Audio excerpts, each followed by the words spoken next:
Hey guys, today I am back and want to talk to you guys about 3 things to do before your residency starting. First of all, congratulations. That is such an honorable accomplishment because as you know, residency is very tough to get in and it's not for everyone and there's not a lot of spots out there. So if you got one, congratulations. And these are the 3 things that I wish I did and wish I knew when I start residency. So first, take a vacation, a nice long vacation.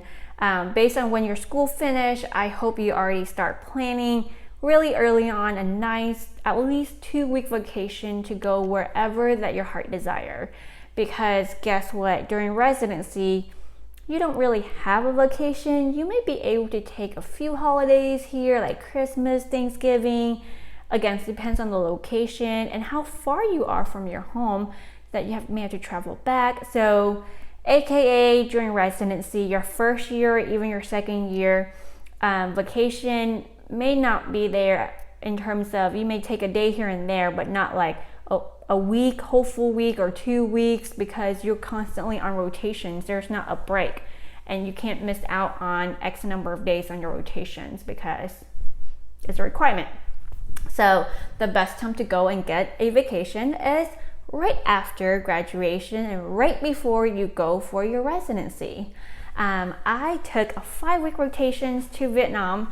And yes, I was studying for my NAPLEX in between, but you know what? I was there for 5 weeks. I hadn't not been back for like 20 years and it was so much fun just hanging out with my family and just get to know the country and went to a lot of places to eat. So you could have a staycation too if you want. Like if you're not a person who likes to go travel and just it's okay. You can do that too. Just stay home and have a staycation, aka do nothing, and just give yourself some break because during residency, it is not what I would say a walk in the park. It is challenging. It is hard, but it is like good for you in terms of challenging, right?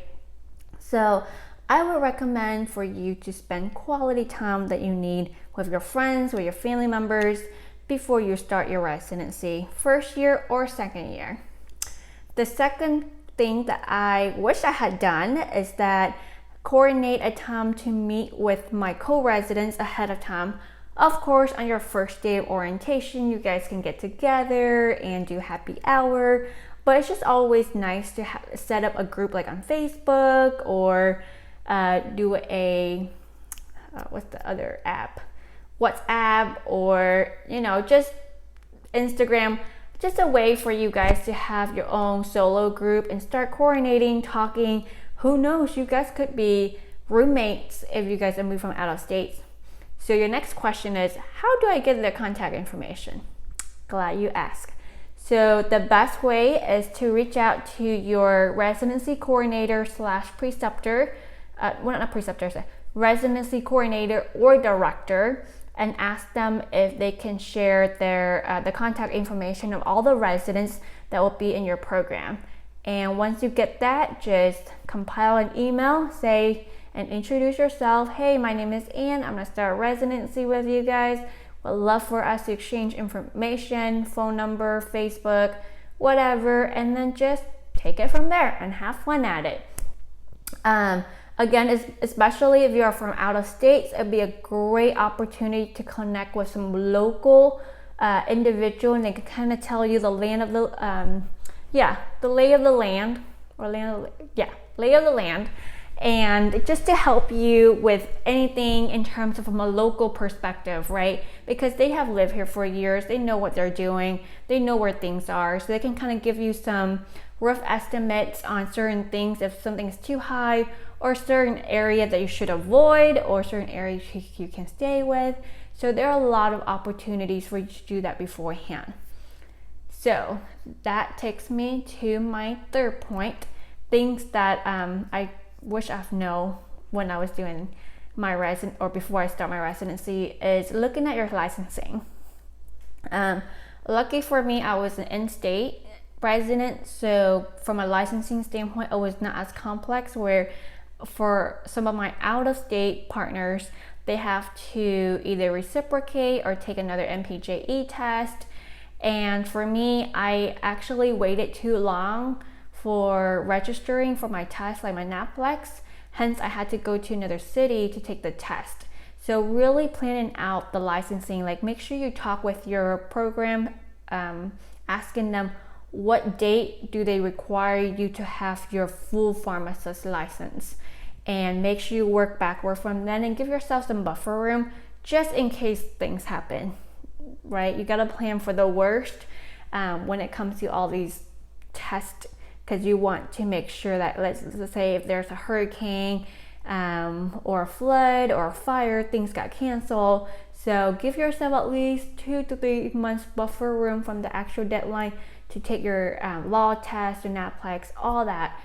And of course you can take your vacation while doing all this in between, but if you can go ahead and make some arrangement to get all your licensing in line before you leave for your vacation, I think it's best, because you never know if they're gonna contact you and you're like out in the middle of nowhere, you don't have access to Wi-Fi, all that good stuff. And of course you have to be a pharmacist as a resident, so you just want to make sure you don't miss out on any of that opportunity. Well, those are the 3 things I want to share with you before you start your residency. Quick recap: take a vacay, give yourself some quality vacay, staycation, travel, whatever, just quality time for you to enjoy yourself, spend time with family and friends, whoever you want to hang out with. Spend really good quality time, because you may not have that during residency. I know it's a tough year, but you can do it. It is so worth it. Second, be able to make sure you get all your licensing information, requirements and everything planned out ahead of time to avoid like commuting to another cities. You could, but it just takes a lot of effort to do that. So plan ahead far in advance as possible. And third, really coordinate with your co-residents in a program. So way in advance before orientation, like when you even got that letter, say you matched, reach out and create a group, get to know, especially you're an outstater, you want to start network with in-state folks so they can give you some insights, perspective, local insights, local 2 cents. So that will benefit you greatly. I hope you find that helpful. For those that are starting residency, please share your comments, what other things that you have done that you found very helpful before you start your residency. Thank you.